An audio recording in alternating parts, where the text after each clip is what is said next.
यह कृष्ण नाम ही महामृत्युंजय श्रेष्ठ गायत्री तथा वेद मंत्र है।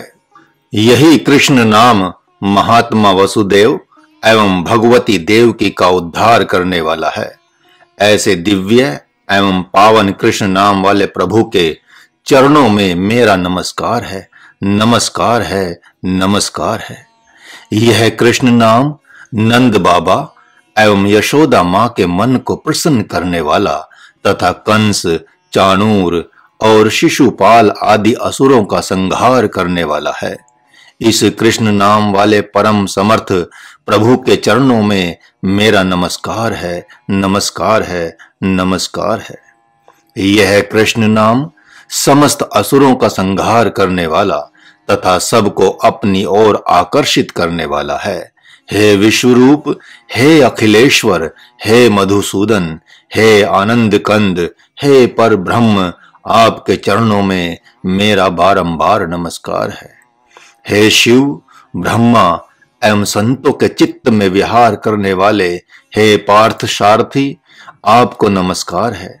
महर्षि व्यास भी आप परमात्मा के महिमा में छंदों को लिखते हुए निरंतर कृष्णाय नमः, कृष्णाय नमः कहते रहते हैं। आप ही परम पावन गीता में एवं परम सुहृद हैं। आपको नमस्कार है, नमस्कार है, नमस्कार है।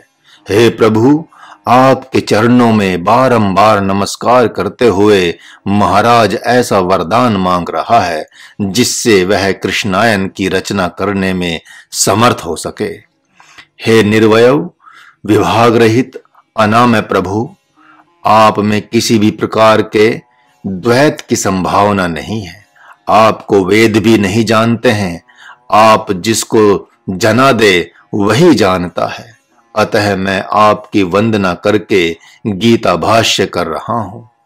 अब मैं पवित्र आर्य भूमि में जन्म लेने वाले समस्त सपूत एवं कपूतों की वंदना करता हूं, जो आज राजपुत्र हैं तो कल इस जगत में भगवान बुद्ध कहे जाते हैं। जिनके आज वर्ण और कुल का पता नहीं है, कल वे ही इस धर्म भूमि में भक्त कबीर कहे जाते हैं।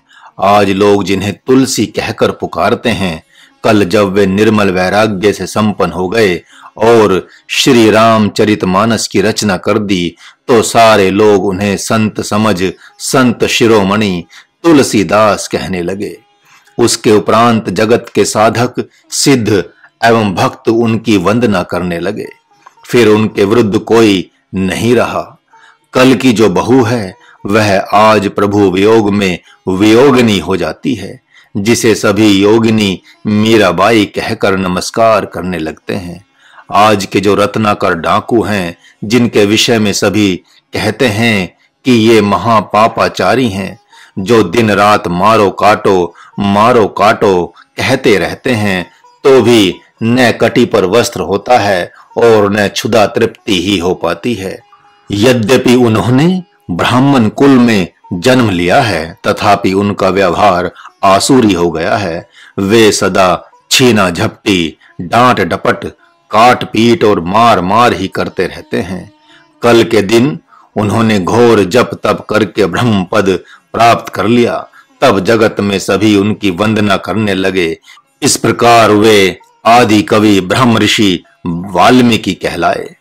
जब उन्होंने रामायण की रचना करके जगत को समर्पित कर दिया, तब उनका सुयश 14 भुवनों एवं 3 लोकों में छा गया। तब से यह काव्यमयी नदी बह चली, जो साधकों एवं सिद्धों के हृदय को आनंद से आप्लावित सरोबार करने लगी। फिर तो सभी श्लोकों रागबद्ध मंत्रों में ही रचना करके भगवान का गुण गाने लगे तथा सबके हृदय से सहज ही मंत्र रागबद्ध हो प्रकट होने लगे। इस धर्म भूमि में जो आज का राजा है वही कल का राज ऋषि होता है। पुनः यदि वही ग्रह त्याग कर संन्यास ले ले तो महर्षि कहलाता है। आज का वैदिक ब्राह्मण कल का ऋषि पद प्राप्त कर लेता है। यदि वही ब्रह्म प्राप्ति कर लेता है तो ब्रह्म ऋषि कहलाता है। आज का असंत कल का संत कहलाता है। जगत जिसकी है प्रभु, हे भगवान आदि कहकर वंदना करता है। इस आर्य भूमि में जो आज का आत्म जिज्ञासु है वही कल ब्रह्म होकर जगत में वास करता है। जो आज अत्यंत विषयी कहा जाता है वही कल निर्विषयी होकर प्रभु का ध्यान करने लगता है। आज जो गृहस्थ कहलाता है वही कल ब्रह्मचारी होकर वेदाध्ययन करने लगता है। आज जो वानप्रस्थ आश्रम धारण करता है वही कल सन्यासी होकर भगवान के लिए जगत में विचरण करता है। यही कारण है कि धृतराष्ट्र जैसा मोहग्रस्त राजा भी यह उपदेश करने लगता है कि इस आर्य भूमि की पावन धर्म भूमि कहकर पूजा की जाती है। इस प्रकार वह स्वयं भी इसे ऐसी संज्ञा धर्म भूमि से विभूषित करता है। यही कारण है कि अन्य पाश्चात्य आदि देशों के मनुष्य बच्चे से जवान होते हैं, विद्वान अथवा महान पदार्थवादी एवं प्रकृतिवादी वैज्ञानिक होते हैं, फिर वृद्ध होकर मर जाते हैं। ऐसा यह सन्यासी महाराज कह रहा है, किंतु यथार्थ में यहाँ इस धर्म भूमि में आज का बालक कल का ब्रह्मचारी होता है। वही परसों दिव्य सन्यासी होकर तत्व ज्ञान, परम विज्ञान, सनातन ज्ञान का दान देते हुए जगत के अज्ञान जनित दुख आदि दोषों को धोता फिरता है। इस प्रकार जो यहाँ जन्म लेते हैं वे भले ही स्वयं को ब्राह्मण, क्षत्रिय, वैश्य, शूद्र, स्वपच, कौल, भील, खस या आभीर मानते रहें, अथवा वैसे ही कोई अपने को खल, चोर, लंपट, कपटी, उत्पाती या नीच ही क्यों न समझते रहें, परंतु वे मूल में ब्रह्मचारी, राज ऋषि या ब्रह्म ऋषि ही हैं। अतः आप अपने मन को बोझिल न करें, क्योंकि आप आर्य भूमि के सनातन मार्ग पर हैं। उन्हें मन में ऐसा जानकर आप दुखी न होवें, क्योंकि आप कल के भक्त, संत एवं सिद्ध महात्मा हैं।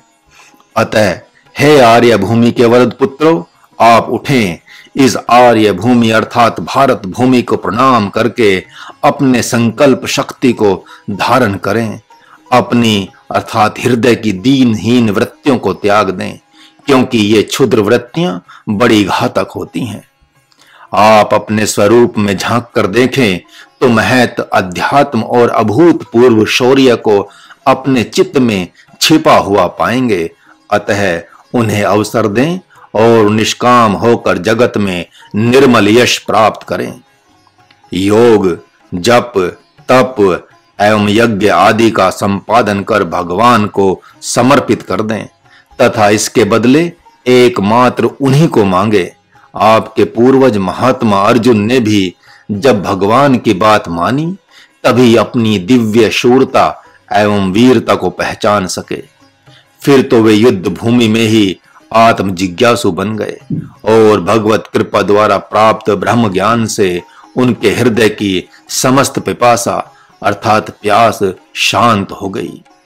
इस प्रकार जब आपने इस धर्म भूमि आर्यावर्त की अपरंपार महिमा जान ली तो अपने जीवन की अमूल्यता पर भी मन में भली भांति विचार करें। आपने सुना है कि राजा जनक को जब याज्ञवल्क्य जैसा सद्गुरु मिलता है और आत्मज्ञान का पान कराता है तो राज सिंहासन छुड़ाए बिना अर्थात गृहस्थ आश्रम में ही ब्रह्म ज्ञान देकर विधेय बना देता है। फिर तो उन राजा जनक में विधेयता नामक सिद्धि ऐसी सुशोभित हुई मानो उनकी देह में आकर निर्गुण निराकार ब्रह्म सबको मोहित कर रहा हो।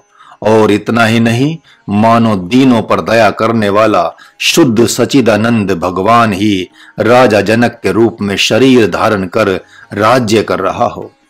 तब आपको आपकी अवस्था के अनुसार जो और जैसी व्यवस्था मिली हुई है उसी में अपने मौलिक जीवन की खोज करें तथा आत्मज्ञान प्राप्त कर सब प्रकार से शक्ति संपन्न ओजवान हो जाएं।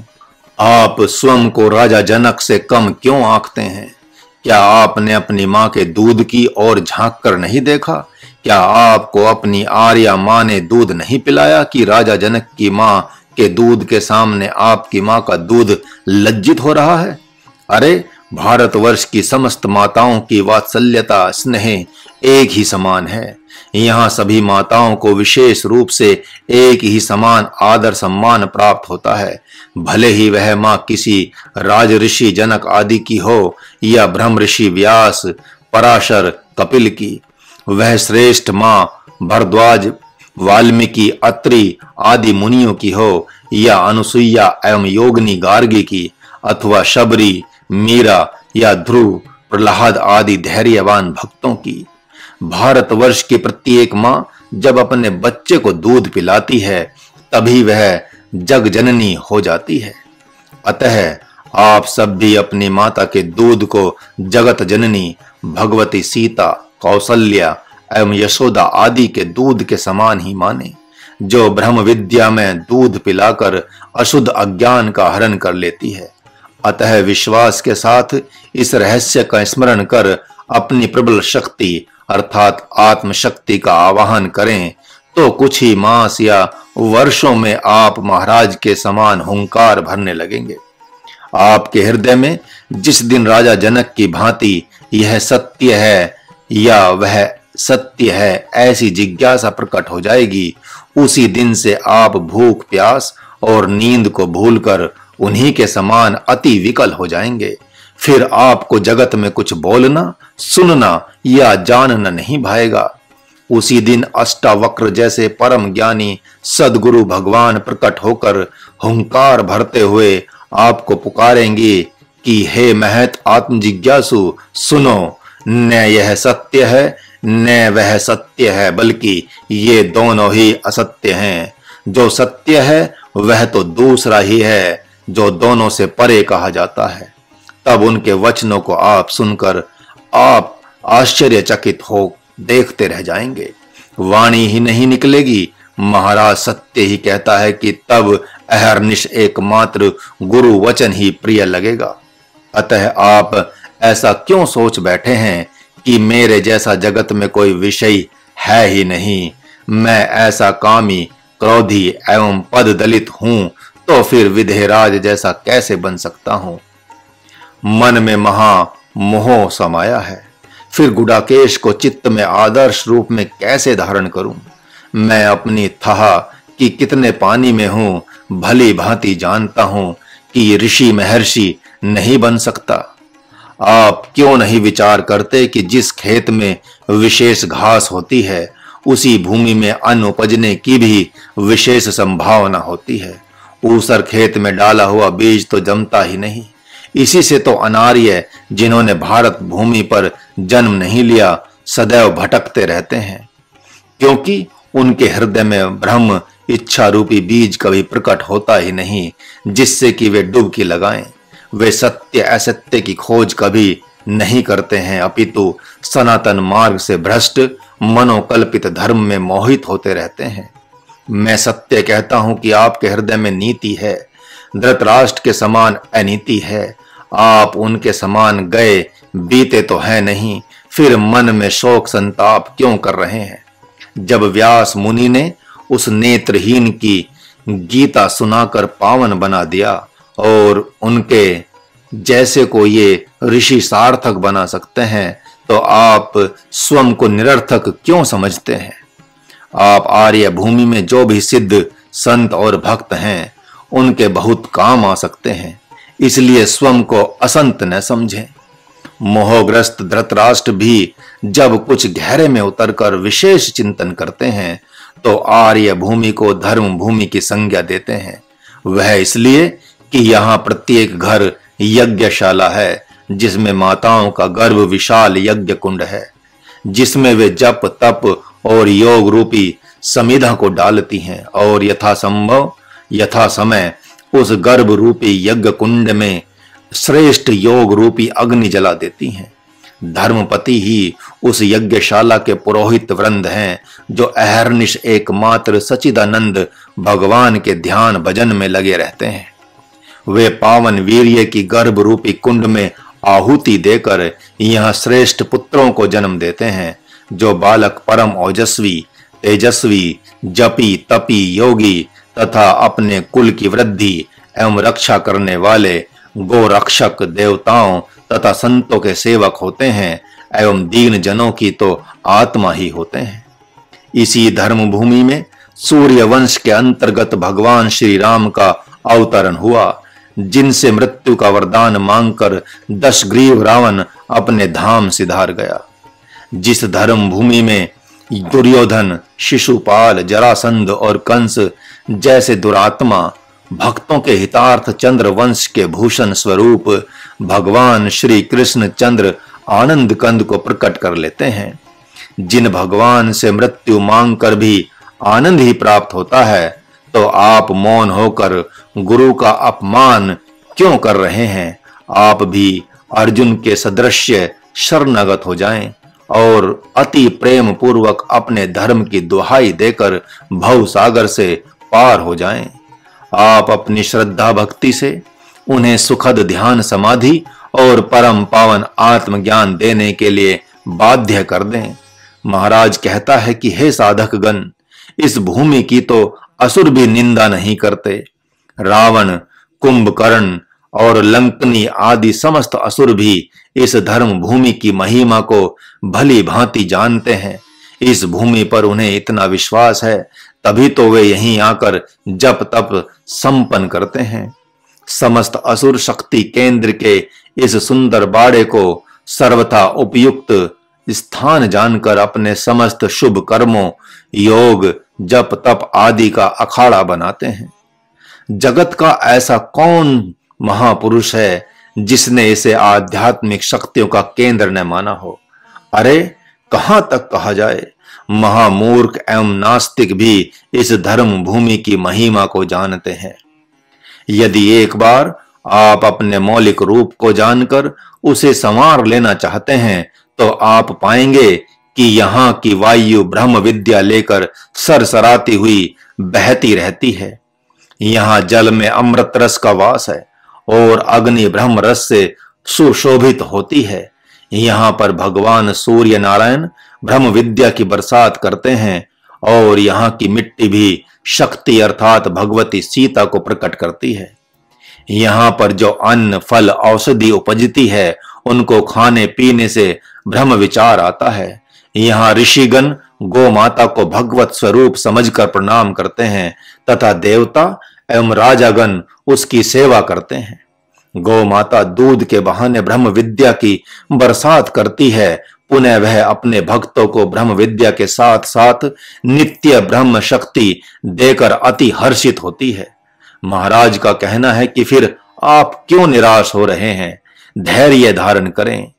यहाँ जन्म लेने वाले नास्तिक नहीं होते, बल्कि देवता, दानव, पशु पक्षी आदि भी आस्तिक ही होते हैं।